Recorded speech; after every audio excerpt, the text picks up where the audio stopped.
Welcome to the UFOs podcast, where we cover all things alien and UFO.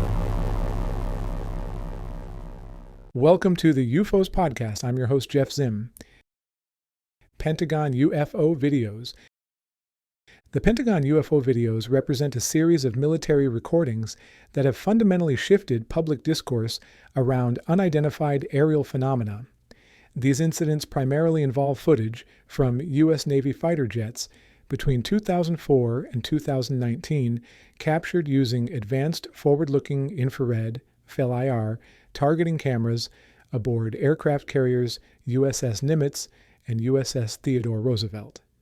The most notable incident occurred in November 2004, when Commander David Fravor of the USS Nimitz encountered what became known as the Tic Tac object. The USS Princeton, part of the strike group, had been tracking unusual aircraft for 2 weeks prior, observing objects that would appear at 80,000 feet before rapidly descending to 20,000 feet and hovering. Fravor and fellow pilot Alex Dietrich observed a white oval-shaped object hovering above ocean disturbance, estimated to be about 40 feet long. The object demonstrated remarkable flight characteristics, including mirroring Fravor's aircraft movements before rapidly disappearing.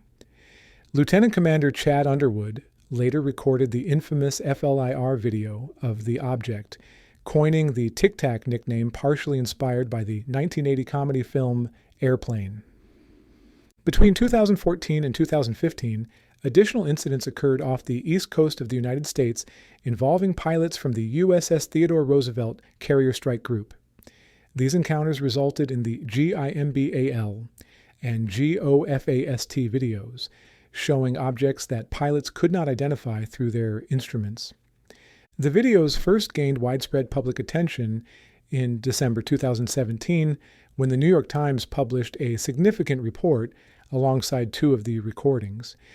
The footage was initially provided to the press by Christopher Mellon, former Deputy Assistant Secretary of Defense for Intelligence, while Luis Elizondo, who had directed the Advanced Aerospace Threat Identification Program, resigned from the Pentagon, citing concerns about government secrecy and insufficient investigation of these phenomena. The Department of Defense officially released 3 videos in 2020, confirming their authenticity. Additional footage emerged in 2021, including video from USS Russell, showing what appeared to be a triangular object, though skeptics like Mick West suggested this could be explained by an optical effect called bokeh. The USS Omaha also recorded footage of a spherical object apparently moving over water. Several potential explanations have been proposed by experts and analysts. First, conventional aircraft or drones misidentified due to sensor artifacts or observational conditions. Second, electronic warfare operations by foreign powers attempting to probe U.S. defense capabilities. Third, natural atmospheric phenomena creating unusual sensor readings. Fourth, instrument malfunctions or human observational errors. Fifth, advanced military technology from rival nations like China or Russia. 6. Software or hardware anomalies in targeting systems. The June 2021 preliminary report from the Office of the Director of National Intelligence provided crucial context but reached no definitive conclusions. The report acknowledged that most UAP recordings likely represented physical objects and suggested 5 potential explanation categories: airborne clutter, atmospheric phenomena, U.S. technology, foreign adversary systems, and an other category. The report noted that in a limited number of cases, UAP reportedly displayed unusual flight characteristics, including high velocity without sonic booms, extreme maneuverability beyond known capabilities, extended flight duration, ability to submerge into water, movement without visible propulsion systems. The Navy has since updated its reporting procedures for unexplained aerial phenomena, recognizing the need for better documentation of these encounters. However, in response to Freedom of Information requests from the Black Vault, a government transparency site, the Navy has declined to release additional footage, citing national security concerns. Security experts like Jack Weinstein have noted that while China and Russia are developing advanced aerospace technologies, neither country currently possesses capabilities matching the extreme performance reported in some UAP encounters.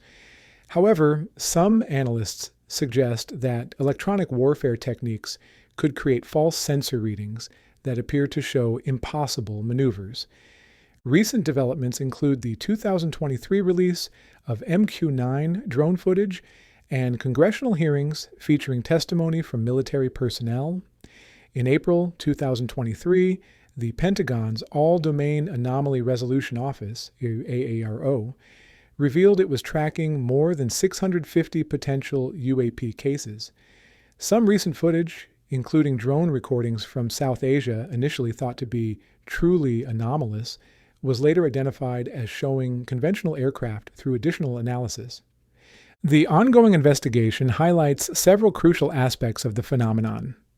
The need for rigorous scientific analysis of sensor data, potential national security implications of unidentified objects in restricted airspace, challenges in distinguishing between genuine anomalies and sensor artifacts, the importance of maintaining operational security while providing public transparency, the role of multiple sensor systems in corroborating observations, the possibility that different cases may have different explanations.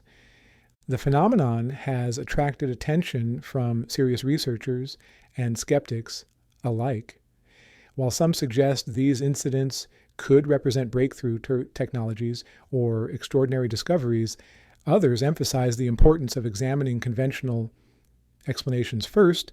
The Pentagon's approach has evolved from initially dismissing such reports to establishing formal investigation procedures and reporting protocols. The incidents have also prompted broader discussions about airspace security, sensor reliability, and the challenges of interpreting complex data from multiple sources.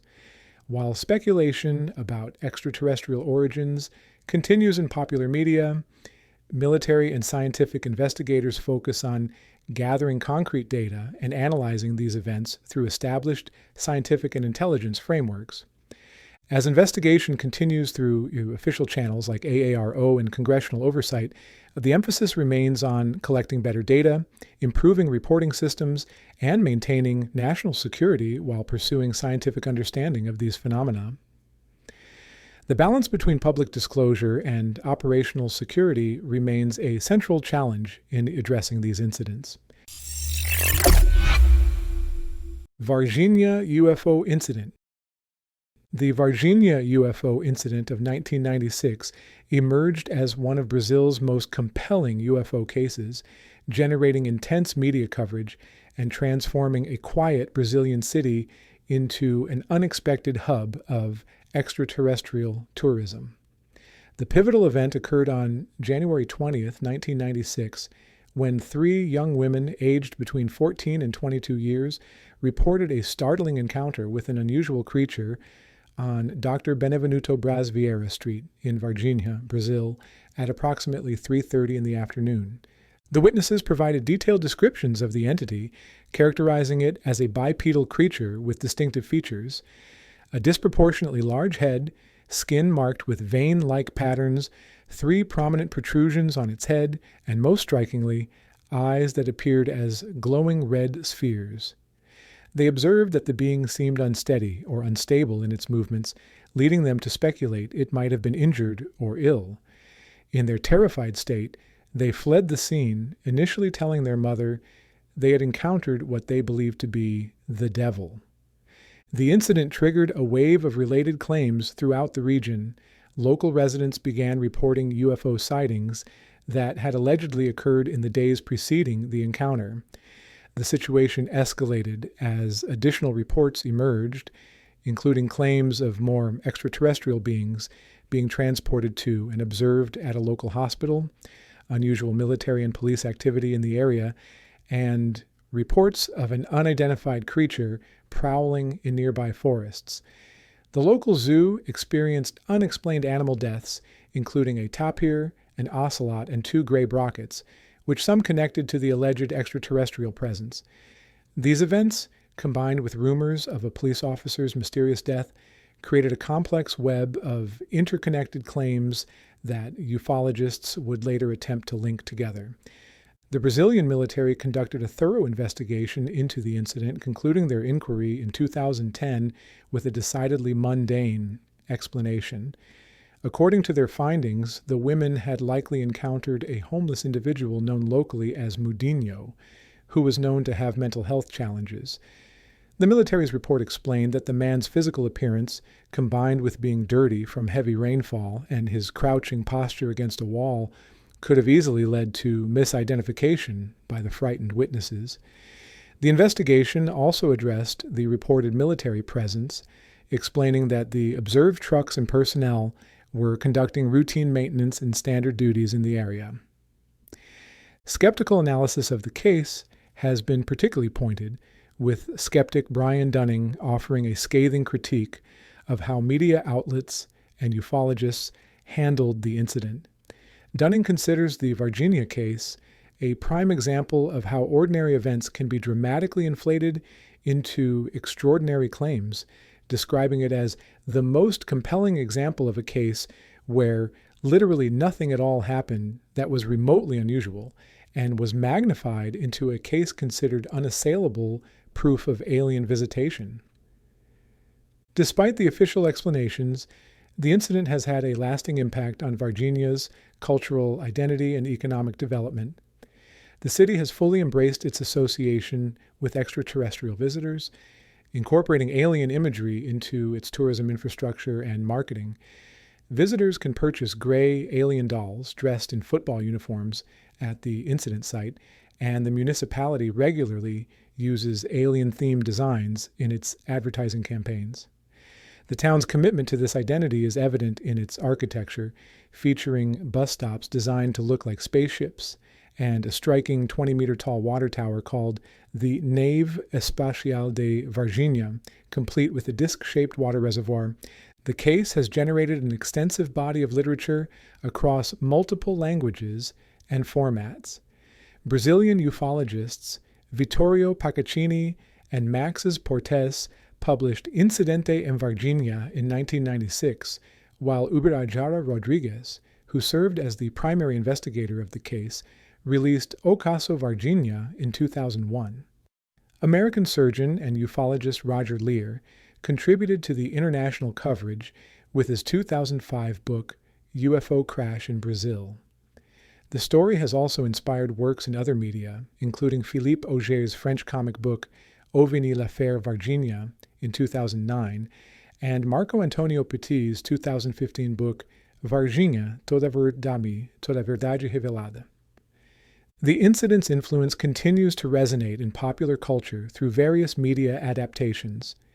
It has been featured in television documentaries, including a 1998 episode of Beyond the Truth, directed by Bruce Burgess, and a 2012 episode of National Geographic's Chasing UFOs series. More recent adaptations include the 2020 horror short film 1996 by director Rodrigo Brandão, which reimagines the event as a found footage-style horror story, and James Fox's 2022 documentary Moment of Contact. The gaming industry has also capitalized on the story's popularity, producing titles such as Incidente em Varginha in 1998 and the more recent E.T. Varginha for Nintendo Switch in 2022. The Varginha incident stands as a fascinating example of how unexplained phenomena can permanently alter a community's identity and economic trajectory regardless of official explanations.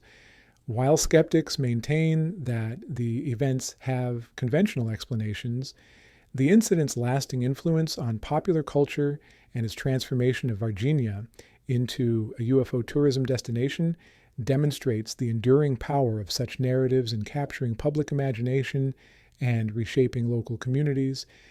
Thank you so much for listening to the UFOs podcast. Please remember that we want your UFO and alien stories, so send them to us at ufos.com or stories@ufos.com directly to have us read them on the show.